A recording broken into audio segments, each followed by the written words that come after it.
Right.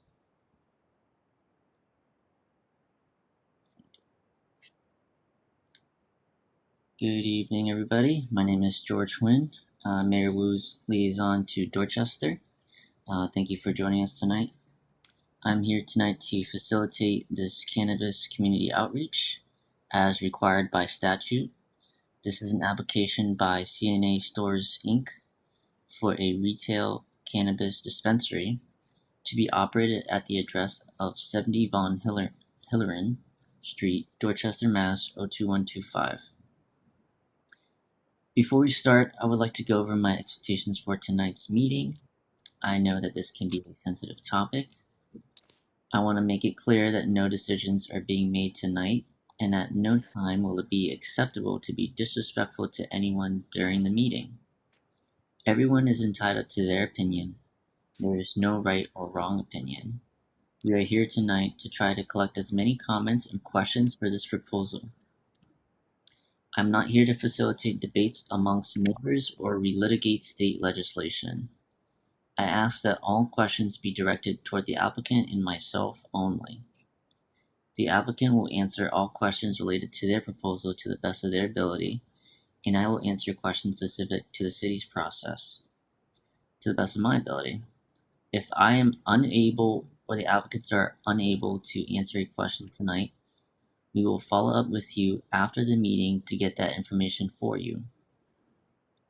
This is an open comment period, meaning that if you do not get called on tonight, or if you think of questions that have not been answered, all you need to do is reach out to us and we will work to get you that information. My contact info has been included on the flyer you received to attend this meeting. I'll also put in the chat. There will be no questions during the presentation. Once the presentation has concluded, I will again reiterate my expectations. To reiterate, this is not a debate on the legalization or morality of marijuana. That debate occurred at the ballot box, and we are here today because it was overwhelmingly supported by the city. The applicant will go through the presentation in a timely manner, and the remainder of the time will be for orderly question and answer. Thank you again for taking the time to participate in tonight's meeting. I will now hand it over to the applicants for their presentation. Should I pass you the presenter privileges? Sure, if you want to, I'm just going to open it up, and then we're going to have a couple of members of the team address their specific areas. Wonderful. Let's make you the presenter. And all the attendees, I'm going to make everybody a panelist so you can see each other. If I can. Great.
George, I'm just confirming we're waiting for you to make me the presenter, correct? Oh, I made you presenter a couple minutes ago. Okay, am I sharing my screen? I thought you were doing the presentation. I don't see it up. Oh, I was out. Sorry. I can do it. I have it ready if you need. But I can share the presentation also. I just thought it might make more sense if you have Happy to do something. it. Okay, I misunderstood. That no problem at all. Are you able to see my screen? Yes, sir. Okay, great. My apologies. I thought we were just waiting on something to happen on your end. Okay, good evening, everybody. Thank you for joining us. And George, thank you for hosting the meeting tonight and getting everybody together. As George mentioned, we're going to be presenting about CNA Stores. CNA Stores is an operational cannabis establishment here in Massachusetts and a veteran-owned business.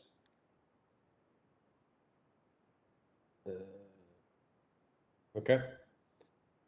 There we go. Joining us this evening is Robert DeFazio, the CEO of CNA Stores. He'll be speaking next. Michelle Whitley is here as well, our Chief Operations Officer. Dan McGoon, who's our Director of Security, and Scott Winters, our Director of Business Development and Community Outreach. All those folks are here tonight and will be presenting on their respective areas. The objective for tonight's meeting, I know George did a good job introducing it. I appreciate that, but really it's to introduce CNA Stores to the community, talk about the type of marijuana establishment and where it'll be located, the proposed address, so on and so forth. Provide information adequate to demonstrate that the location will not constitute a nuisance as defined by law. And as many of you know, this is retail only. This isn't a cultivation or manufacturing.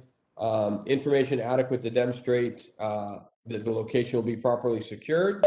What steps we're going to take to prevent diversion to minors in the illicit market, and a plan for the marijuana establishment to positively impact the community.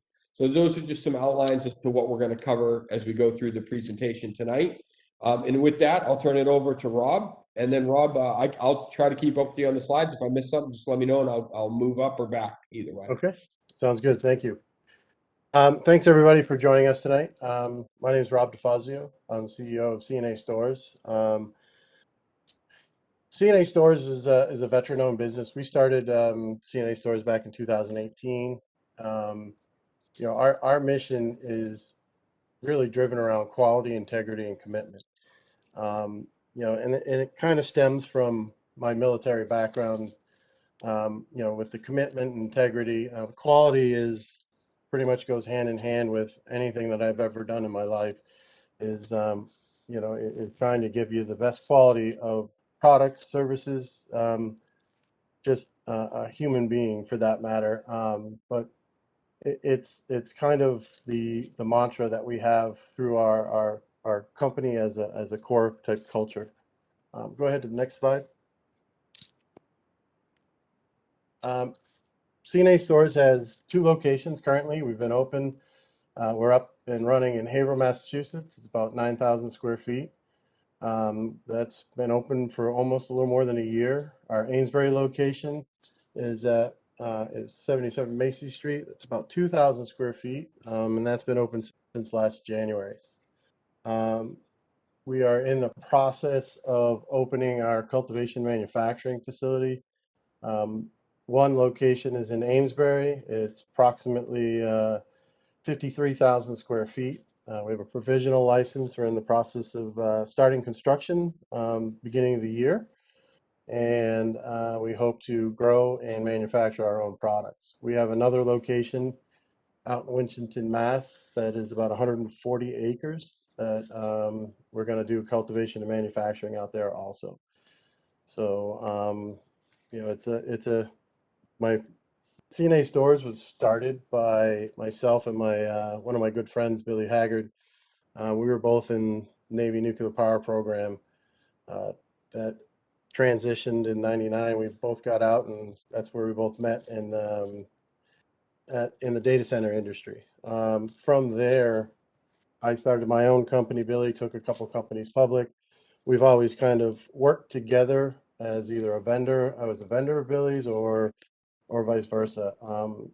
And we've known each other for about 20 years. So when we decided to get into this industry, it was two friends saying, "Hey, let's get a go at it." And one of the main driving factors was, believe it or not, my son. He was working in a cultivation at the time, and he said to me, he's like, "Dad, why don't we get into cannabis like you did with data centers back when they were first starting to boom?" And I looked at it, and to me that was somewhat of a no-brainer to get to work with my son. He actually runs our Haverhill store. He's the manager there. So it's a small family business. And the reason why I bring that up is because if you look at our slide deck, we've got 2 stores and a cultivation site, which is pretty typical for most locations in the state that are trying to get into this industry. Go ahead to the next slide. So what I want to introduce is, myself, like I said, before I got into cannabis or got into this industry with CNA stores, I had a few other businesses that I ran for a few years. I sold my last business to a pretty good size asset management company up in Canada. It's still up and running to this day. They do a lot of work for data centers for Microsoft, Facebook, Google, all those guys. That too was that was actually a service disabled veteran-owned business. I own that with my one of my other good friends for 35 some odd years. We operated that business for close to 17 years, and then we both sold the company. He retired, and I decided to start a business with my son and my other best friend. So you'll see the next slide here. Little information about the other co-founder, Billy Haggard. I went down the path of starting my own business. He went down the path of taking companies public. So he's worked with a lot of large data center companies, mostly on the operations side, developing the culture and creating that quality-driven process that we all learned from the nuke power program in the Navy. Michelle Whitley, who's our COO, she's here tonight. She's got 23 years experience working in and around the medical field with endodontics and things of that nature. So she's got a really good running 4 or 5 practices in the North Shore area in Brooklyn and or Brookline and things of that nature. So when it comes to operations, she's top notch. And I've known her for 25, 26 years probably. Next slide is Dan Maguna, Director of Security. You'll get to talk to Dan later, a little bit later on this presentation. He's going to go through the security aspects of our facility, and I'll let Dan kind of go through his little background when he speaks. So what I'd like to get into tonight is our vision for our Boston location. So CNA, everybody always asks what that stands for, and it stands for Completely Natural Alternatives. So when we develop the company, our look, our feel, our aspects are all about natural, being natural, completely natural. So when you look at the cannabis plant, that's a derived medicine for some people, fun for others. But if you look at it, it's all about just getting back to the grassroots kind of scenario. The location at 70 Von Hillern Street, as you can see on the map right there, the little red dot, we're pretty much bordered by the Red Line and 93 on both sides of us, and then a couple of industrial buildings. We had the building itself of approximately 2,000 square feet. There's 2 structures on the building. We're going to create some parking in there for the facility. As you can see, there's a little drawing right there. But the great thing about this is its location. We're about 200 yards from the JFK T stops. There's a stairwell coming down to where we're at. We're not in your face in regards to mainstream retail, which I think works well for what we're doing.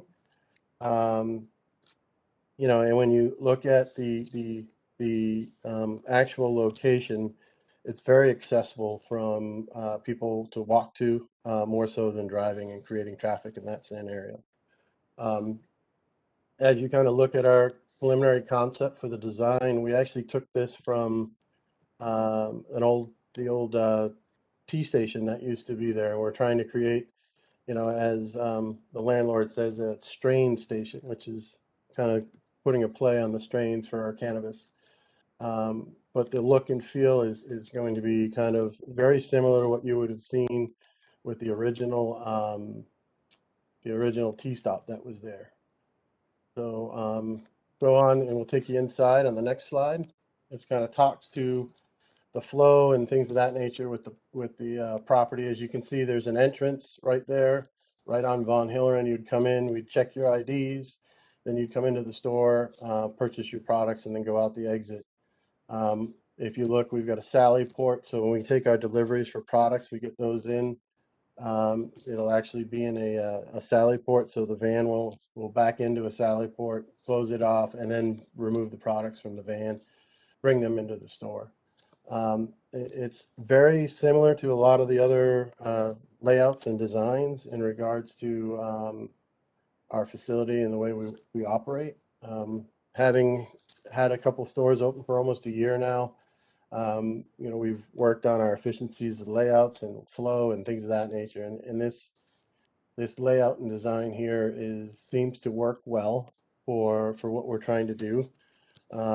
We're trying to create an experience for people when they come in, not just have them come in, buy, and leave. And from that standpoint, it's, to me, that's you go where you want to, where people know your name, kind of like Cheers. From that standpoint, we get to know a lot of our customers as they come in. We create great relationships with them to create that great, warm, welcoming environment. So when you come into to our stores, you're greeted, and treated the way you should. So from that standpoint, let's go to the next slide. Kind of jump into the security aspects of it. But one thing I wanted to hit on before we get into security is the fact that that location is, like I was saying, it's kind of not on the mainstream. We tried to put another location down in Dorchester on Galvin Boulevard, and we heard the neighborhood and realized that it was somewhat on the main street. And so we went and looked for other locations, and this is the one that we've come up with. We think it's a great location for us, not only for the retail side of things, but as delivery starts to open up, this would be a great location to do deliveries out of. We'll go ahead and turn this over to Dan Magoon, our Director of Security. Thanks, Rob. Good evening, everybody. As Rob said, my name is Dan Magoon. Had the privilege of serving as the Director of Security about over a year now. Before CNA opened, we opened our first store in Haverhill, and obviously the follow-up with our second store in Amesbury. So I'm going to go over, obviously, the kind of overall objective of what I do here and what the security plan is for this location. It's more than just, physical and technical security. It's more than just cameras. A lot about what we do is about collaboration, obviously with our neighbors, but also most importantly with the city, the state, the Triple C, and obviously the Boston Police Department. So obviously we've submitted a plan, of covering the entire perimeter with full coverage of security, utilizing the terrain, so to speak, and the abutting properties, the MBTA 93, all walkable footpaths and drivable roads. One main key element of what we do is the prevention and diversion of marijuana to minors. It's zero tolerance. It's something that we look out for, to include even looking at our customers before they enter the premises and make sure that they're not with children and there's no funny business when it comes down to someone that may or may not be providing products to minors. Obviously, age restriction. Every ID that comes into our building is going to be scanned by a pretty highly sophisticated machine. We have two of them up and running right now in Amesbury and Haverhill.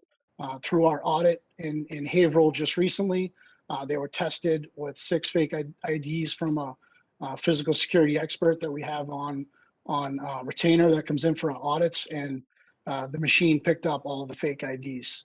The other good thing about that is it gives us the data points in case we have an issue. We know who the person is that came into the building. We'll go over our personal policies briefly. SOPs, training is critical to our staff, obviously, so they know how to handle a situation if one arises. But more importantly, again, coming back to our neighbors and the people in the community, we know how to handle a situation the right way. Go to the next slide, Pete. Obviously, we follow the model of crime prevention through environmental design. Our closed circuit video surveillance system is pretty much state of the art. We use a product called the Liaison, and we work with our security provider, which is Astronaut Security. Right now, they maintain our 3 properties outside of Boston.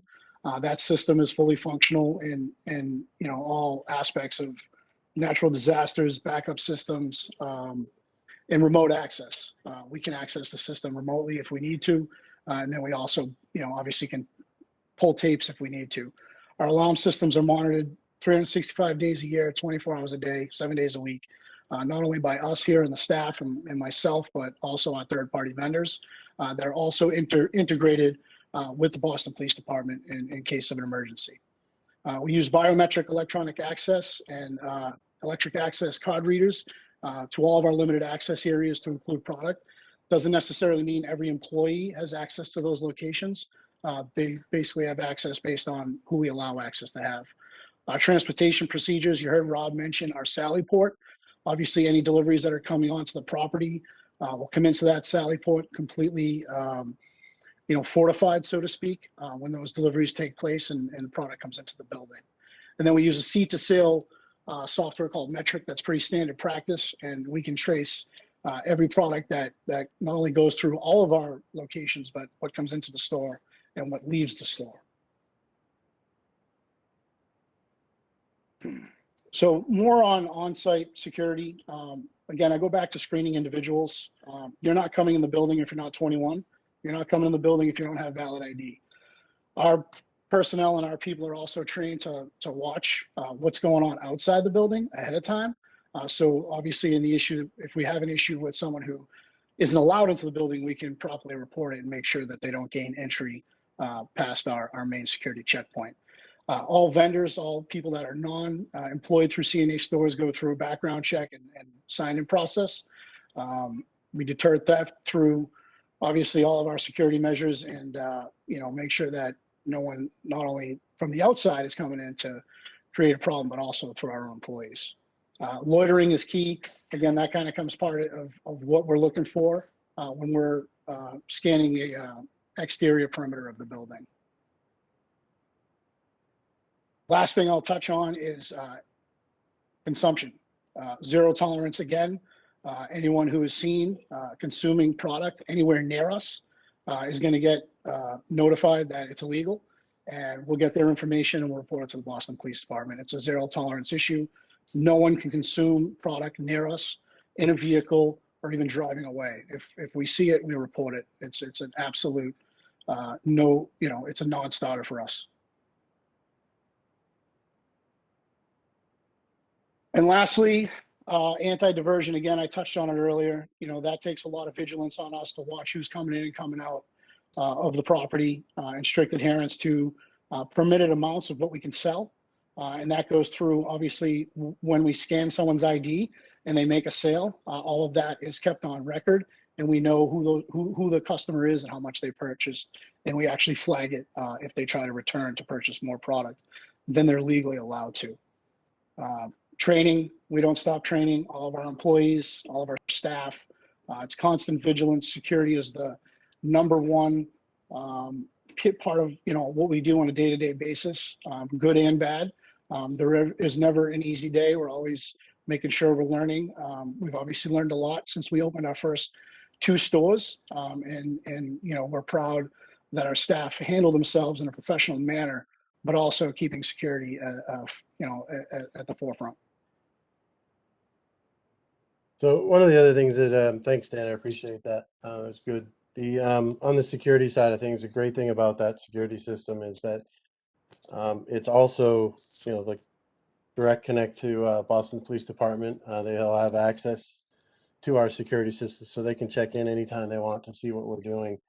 And they have come to us in at our locations where they've had incidents that they want see if our cameras caught it, and we've helped them in many of those, in probably 2 or 3 incidents that have happened in or around our properties that we were able to provide them with the video to show, cars, who, things of that nature. So security is a big thing on our end of things. The other big thing is being a positive community impact.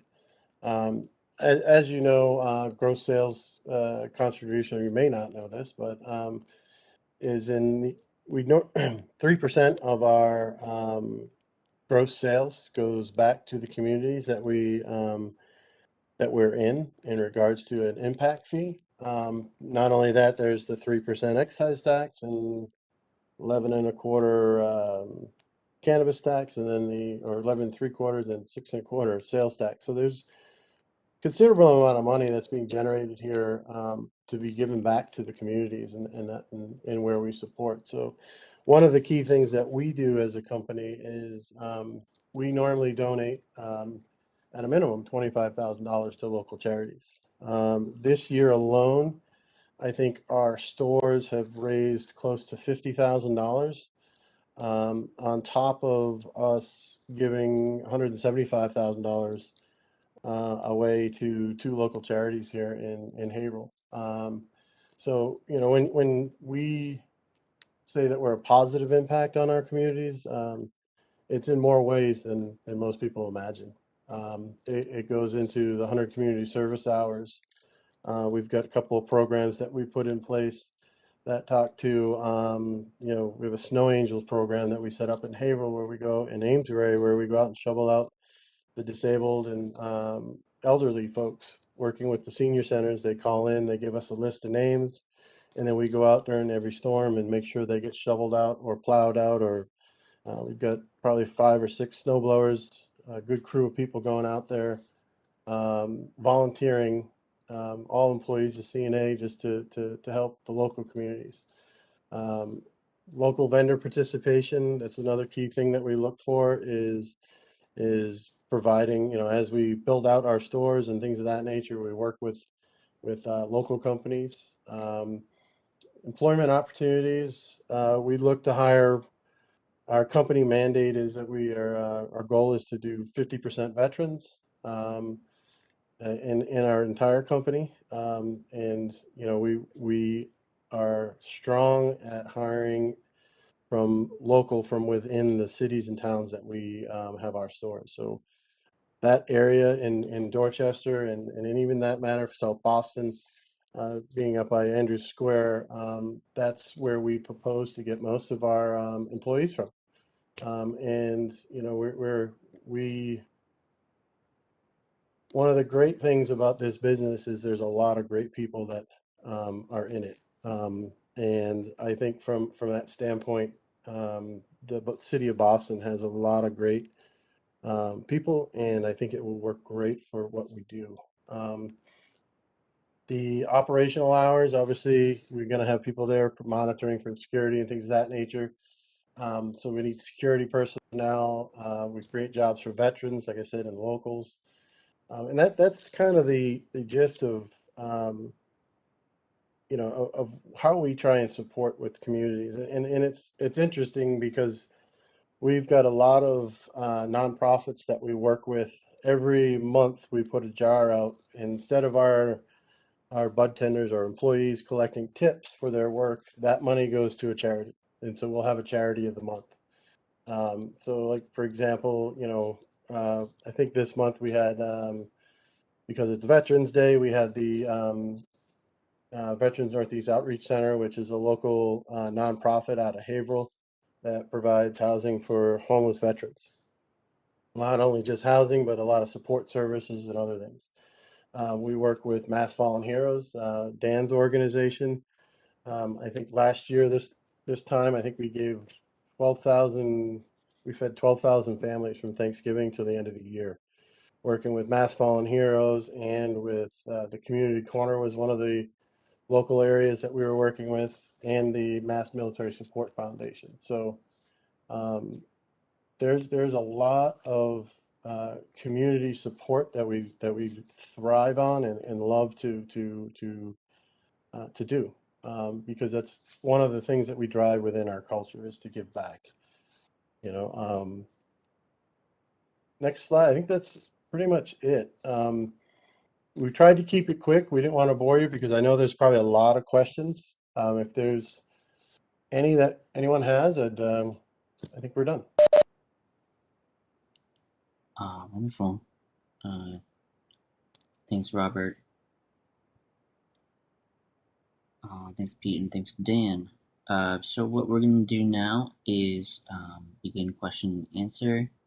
I'm just going to reiterate some of these expectations we talked about earlier. So no decisions are being made tonight, and also at no time will it be acceptable to be disrespectful to anyone during the meeting. Everyone is entitled to their opinion. There is no right or wrong opinion, and we're here tonight to try to collect as many comments and questions for this proposal as possible. I'm not here to facilitate debates amongst neighbors or relitigate state legislation. I ask that all questions be directed toward the applicant and myself only, and so the applicant will answer all questions related to their proposal to the best of their ability, and I will answer questions specific to the city's process. Right, so we'll open up the floor. I don't think there are too many folks in the crowd tonight, but yeah, you can just unmute yourself and go for it. But if there's a line, you can raise your hand. So.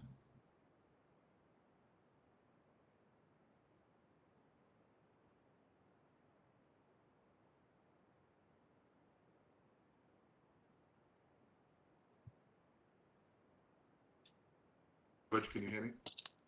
Yes, hi Greg. Thank you for the presentation. My name is Greg Donovan. I am a South Boston resident and also a business owner in South Boston. In particular, some of you guys may know me, possibly realize that I'm one of the immediate abutters to property on Locust Street. My initial reaction to the project is that, number one, is I very much appreciate that you guys, when I say you guys, everyone involved, the fact that you guys are veterans, you know, we all want good things for all of you, and I feel strongly that we should support organizations that you guys are involved in. On this particular location, because it impacts a couple challenges to my site, and also have some immediate concerns that, you know, I would hopefully hopefully think that you would respect and take into consideration my opinion, as well as potentially some of my neighbors as well. But more for Robert, I just wanted to see if, are you aware of the approved project across the train tracks on the other side of on Hillern Street, known as the Mary Ellen McCormick development? I'm not. If That the one project, closer to South Boston, going that direction, coming out of Locust Street, taking a right. so to come out of Locust Street, you take a right, Yeah. turn onto Von Hillern Street, go up the top of Von Hillern Street, take a right, you turn onto Dorchester Avenue, and your first right over the bridge is the introduction into the Mary Ellen housing development. But so they're an approved project. It's in partnership with the University of Massachusetts.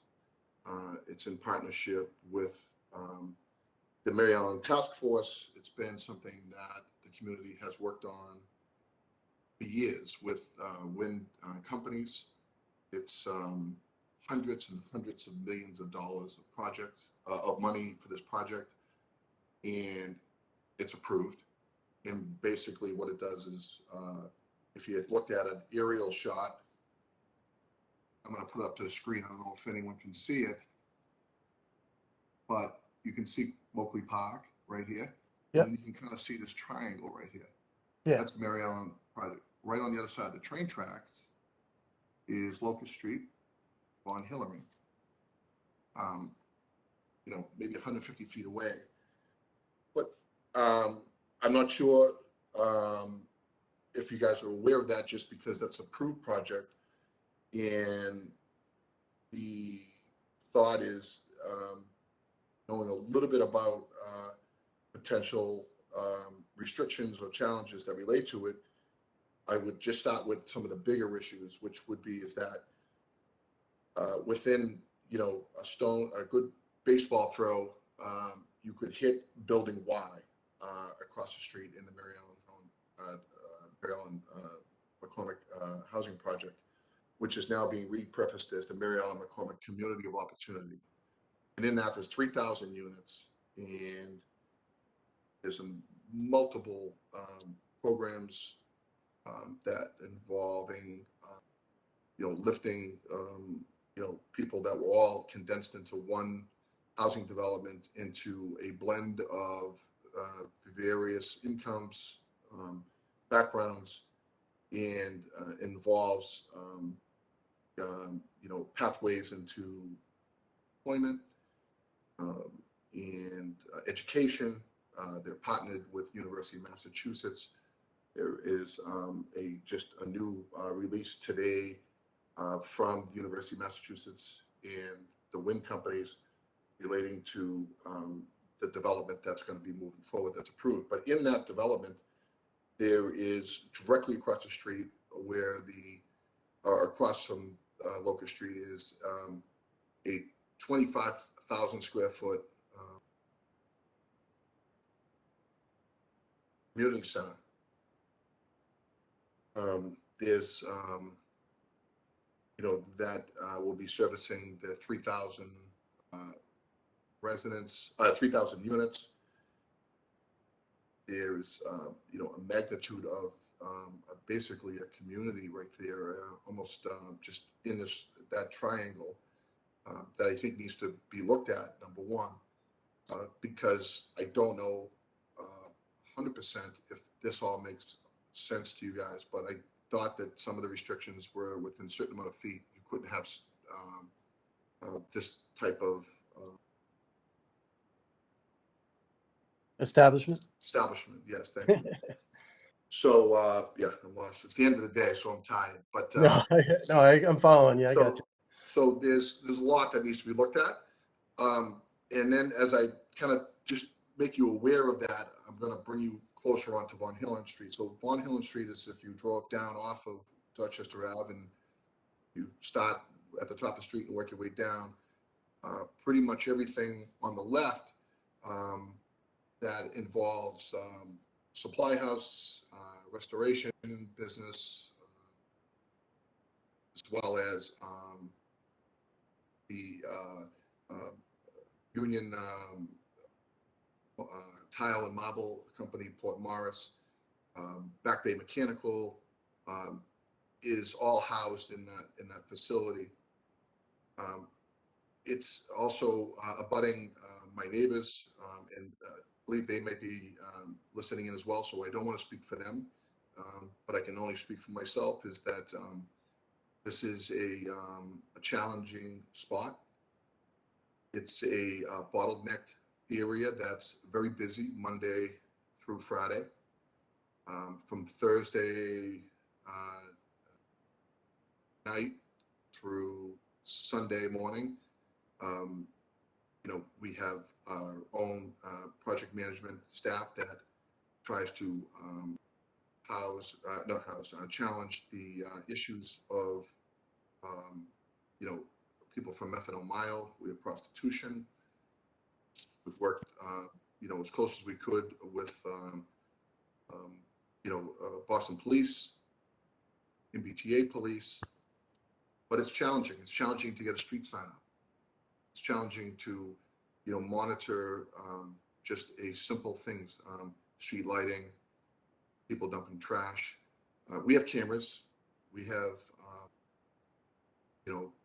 cameras. My neighbors have cameras, but it's a desolate spot in the evenings when everyone goes home. It's a problem. It's an area that needs to be revamped. The MBTA is starting a 3-year project just at the top of the street. I'm not sure if you're aware of that. Are you talking about by JFK side? No, the other side. So at the top of the street, there's the Dorchester Ave. There's the MBTA tunnel project that's starting.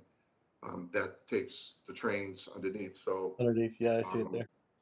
So there's a train tunnel that goes underneath Dorchester Ave. I've been working with one of the local contractors. They're, very involved with them because they're looking for access. They're looking for space to access the red line.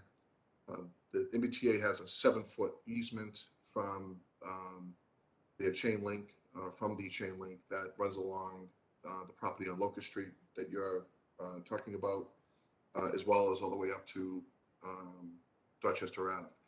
So there's a MBTA easement, and we're also met with the University of Massachusetts in their planning because they're also starting a major construction project that's going to involve the Rotary, which is on the JFK side, that will, revamp the Rotary and the train station to provide more access into the University of Massachusetts plans when they're developing their site on the old Bayside Expo. Those are just some of the things that we're talking about on a bigger picture. And then I have to, selfishly say that I'm a butter. I think that project, that site will be something that could be looked at in a larger picture down the road in terms of development.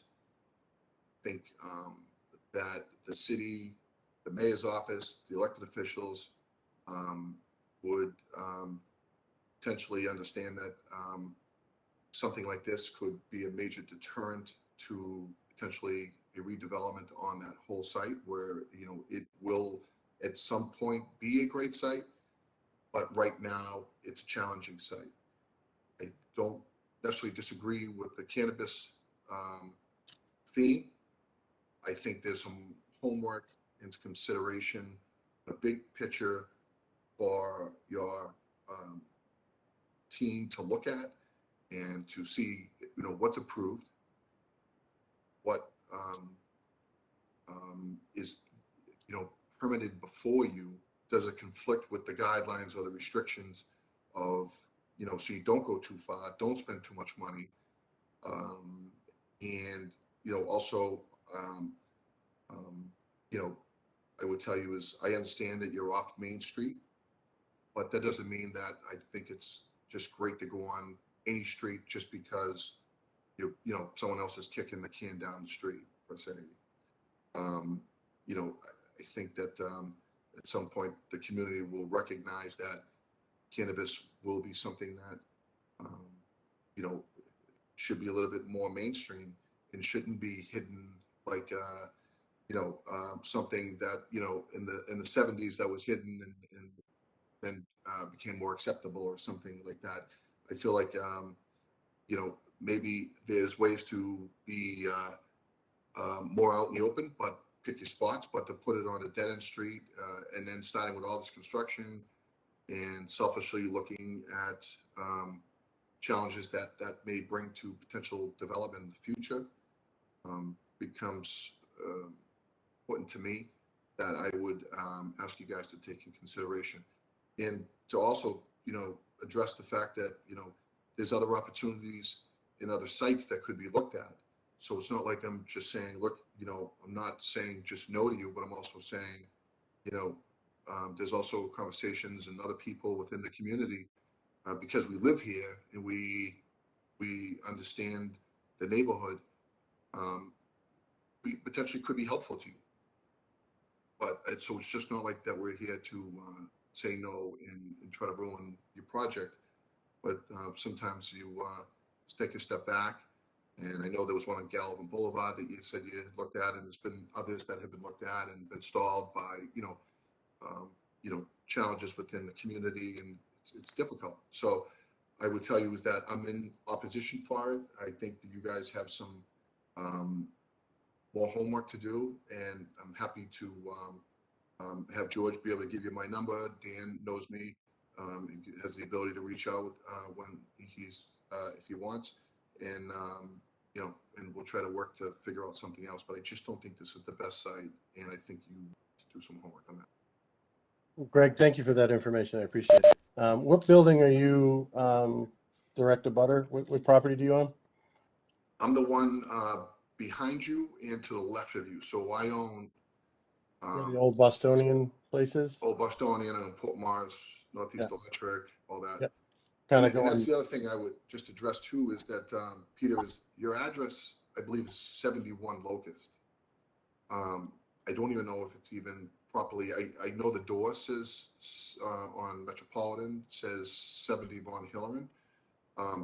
But I think it's also known as, because it's a Locust Street, it's still, in fact, the city of Boston just put up new street signs on the telephone pole next to my building that says Locust Street.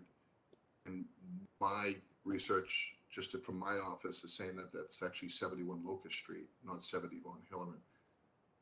So just something to look at in terms of advertisement wise going forward. Yeah. I think we need to have maybe a legal opinion on what the actual address is of that. Yeah, I think, Greg, what we did is we went off of the deeds and things of that nature for the property. And that's what the address they have with the city. So we'll definitely look into that. Not saying that we've got it right or that we've got it wrong. But it definitely will take your information into consideration. And definitely, Dan will probably reach out to you, or someone from my team will reach out and set up a meeting and talk. All right. Yeah. Hey, Greg, thank you for the feedback, and I'd love to reach out. I'll touch base with you Anytime, tomorrow. anytime. Appreciate it, Greg. Yeah, thanks, Greg, for your extensive feedback and background.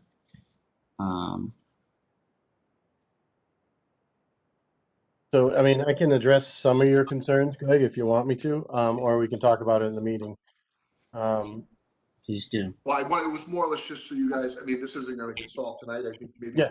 the neighbors and the butters or whoever's on may want to speak. I just, this isn't going to get solved tonight, but I just wanted to throw out some thoughts, and you can, hear what other people's comments are or questions are. I don't, mine were on a bigger scale, and I wanted to get those out there first to you. And if anyone else wants to talk, I would just say we can, follow up at a future date and report back to the mayor's office and elected officials and things like that as we go. Okay, then why don't we talk? Let other people ask questions, Greg, and then we'll definitely circle back with you. Okay. Thank you. Yeah. I just want to say that this is the forum for addressing some of those questions. Obviously, we don't have unlimited time, but please feel free to address any concerns that you can. But yeah, let's move on for now. Just so that others can express some of their thoughts.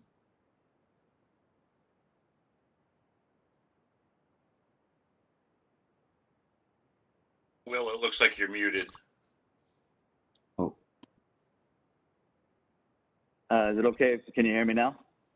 Yes. Robert and the folks at CNA, well, first of all, thank you for your service. Kind of hits home to us. We are actually your direct abutting tenant right across the street from you, where we locate the First Electronics business, First Electronics Corporation. We are actually a contractor for the military. We primarily produce cable assemblies that are used in all the defense applications, military fighting vehicles, missiles, shelters, tanks, radars, etc. So, kudos to you guys for your service. I would just kind of jump on a few things that Greg has said.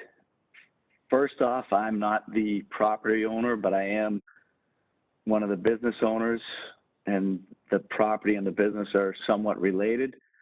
I've been there for 22 years, so I've seen that street, the traffic patterns, the vagrants, the homelessness, the MBTA taking of our property. I could give you a pretty long history of what's gone on over there. And my initial reaction, this is not coming from a real estate side, but when somebody mentioned that they want to open a dispensary across the street, my initial reaction was, are you crazy? There's absolutely no parking. The traffic flows are brutal. And on the weekends, you have partying, homeless people, pretty much everything that Greg had already highlighted. And then during the weekdays, the street couldn't be busier with booming manufacturing companies. So, I mean, you'd be sandwiched in the middle of basically hell during the week. And then I'm not around on the weekends, so that, wouldn't affect us. But my initial reaction was, you got to be crazy. Like, why in the world would you pick this site? That's from a pure, not real estate standpoint. That was just from why would anyone choose here of all places? But I understand the desirability from the MBTA standpoint. So just other than that, those are my kind of initial reactions, but I can kind of second everything Greg had already highlighted. So I don't want to, take everyone's time and rehash that. But I just wanted to kind of give my 2 cents on when I heard the intended use versus how busy that street is. And when I say busy, it's really people that are coming to work, parking's at a premium up and down the whole street.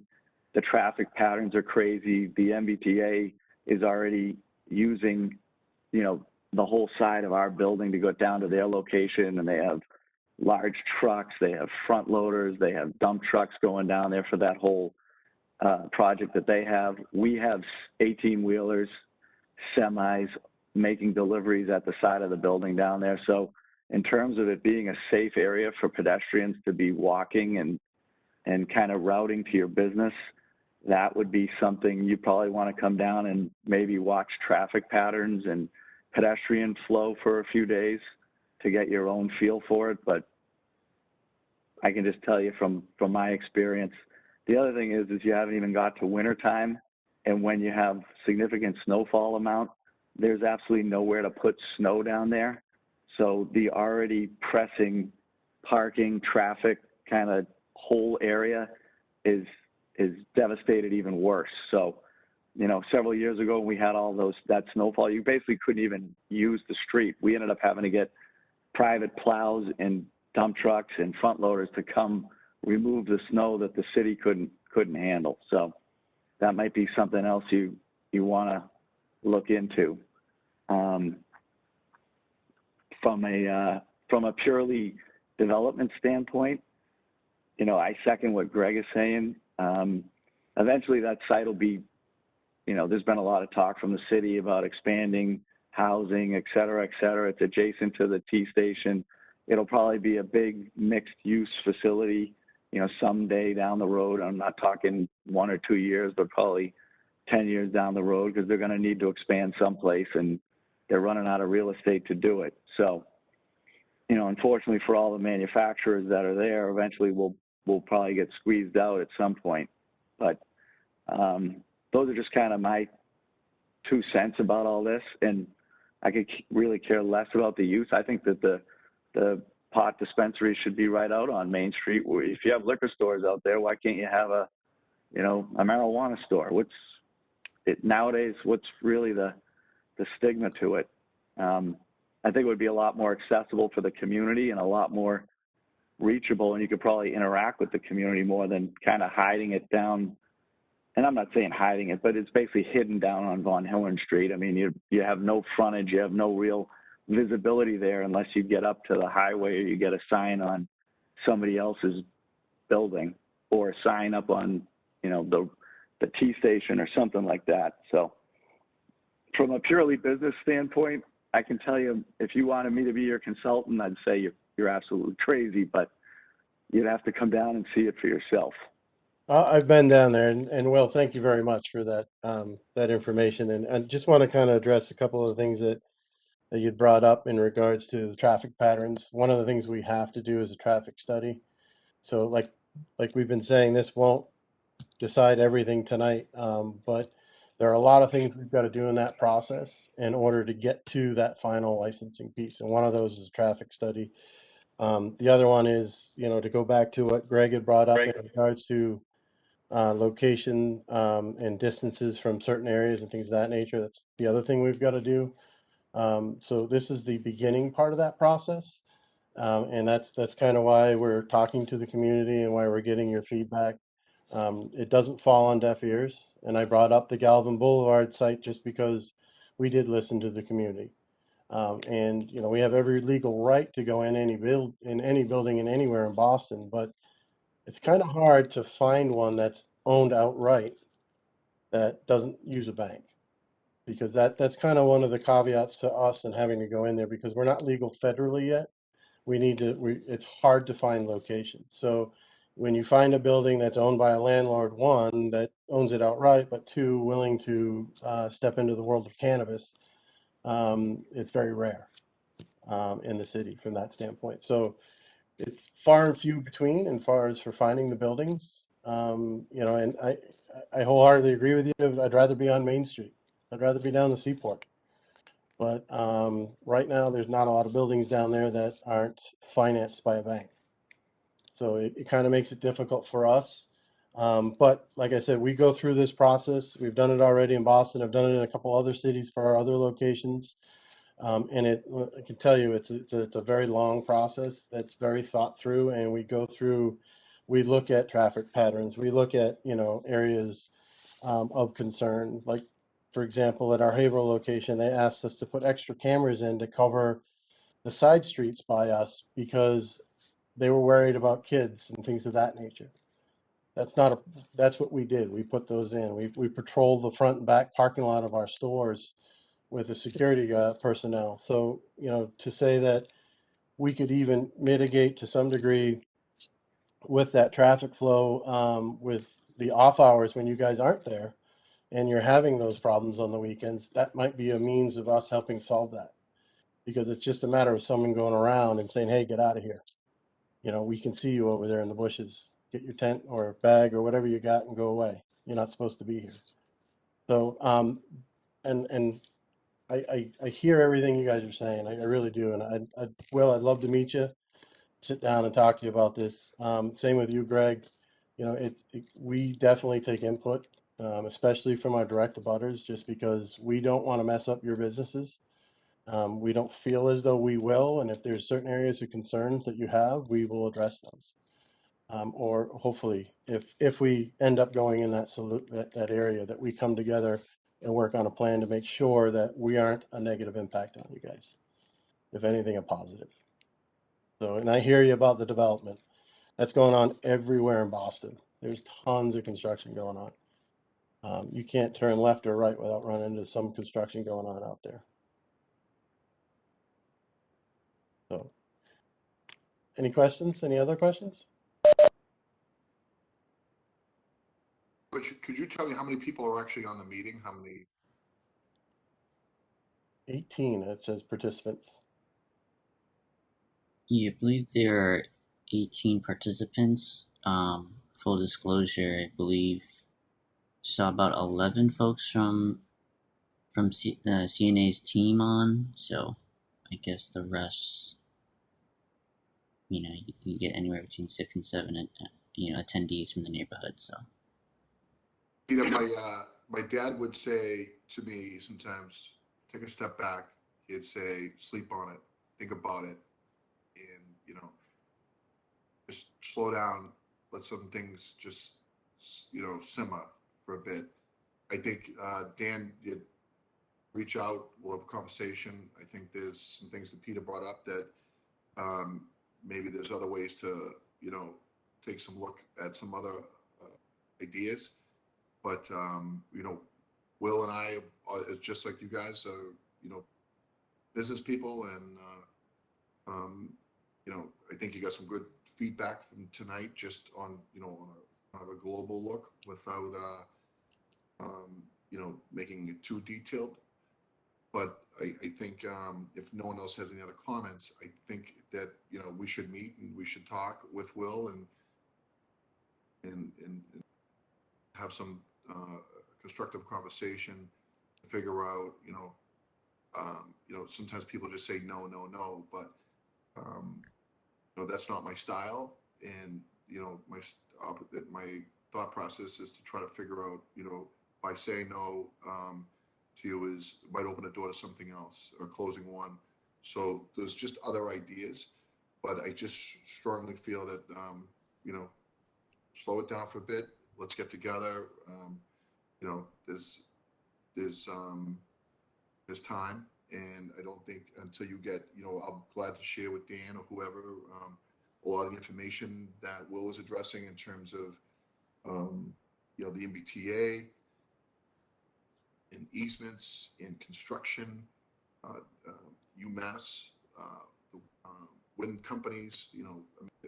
It's if it's not $1 billion, it's close to it, which is right across the tracks. And just because those have happened, it doesn't mean that this, idea or thought process is a no. It just might redirect you in another avenue to look, just leave your thought process open here. Yeah, absolutely. We are completely open, Greg, and I appreciate you, bringing these issues up. And I'll just show you these. This was just so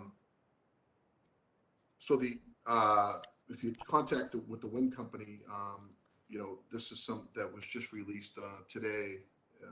Mary Ellen McCormick update. The University of Massachusetts Boston Partnership involves the Mary Ellen Task Force. It's a public document, and it's funded, and it's a huge project. They're moving forward. They're going to start moving relatively soon and relocating people in the Mary Ellen McCormick project. They're going to start that. Then obviously with that, we have the, Dorchester Bridge T project. Then we have the Columbia Road project. And then there's also talks of even trying to, bring in Mary Ellen McCormick as a potential thought is to create a viaduct into the T station from across the tracks. There's just all this is going on. And if you're looking at bridge construction and, you probably see it from where you guys are and you look how long it takes, it's a disaster. It's a long, long time. And those companies, the loaders, the backhoes, the dump trucks, they're all going to be looking to get up and down that street. So let's just try to reconnect and maybe some good ideas. All right, sounds good. Thanks, Greg. Hey, Greg, I just sent the last number I had for you. Just let me know if I got it. Sam, it's my cell. Yeah. The last 7588.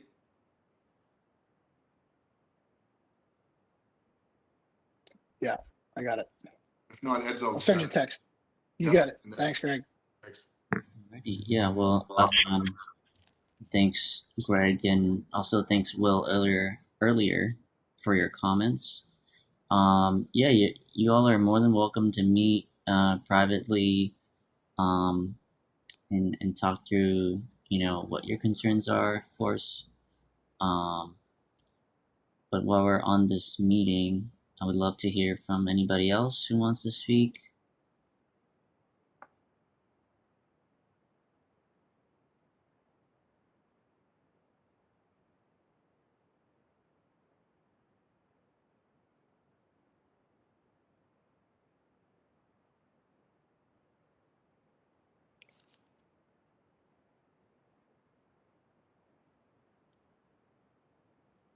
Alright, so We'll take one final call for any additional questions, comments, or concerns.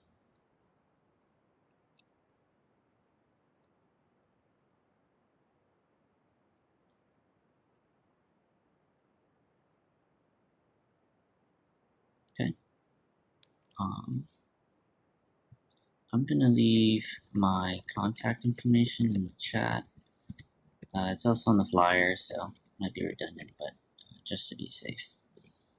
Well, I just want to thank everybody for your time tonight. I really appreciate it. Will and Greg, thanks for your input. We'll be talking. And I think this, there's an open door here at CNA. So if anyone, George, has any questions, we're willing to talk to them and get their feedback. Thank you again for tonight. I appreciate it. Yeah, absolutely. Well, thanks, Robert, and thanks, Dan, and folks from your team for your service and for joining us tonight, everybody. I think we had a fairly productive dialogue. And yeah, thank you all for your time. Thanks, George. Thank you for putting it together. Absolutely. Thanks, George. Thank you. Have a good night. Take care.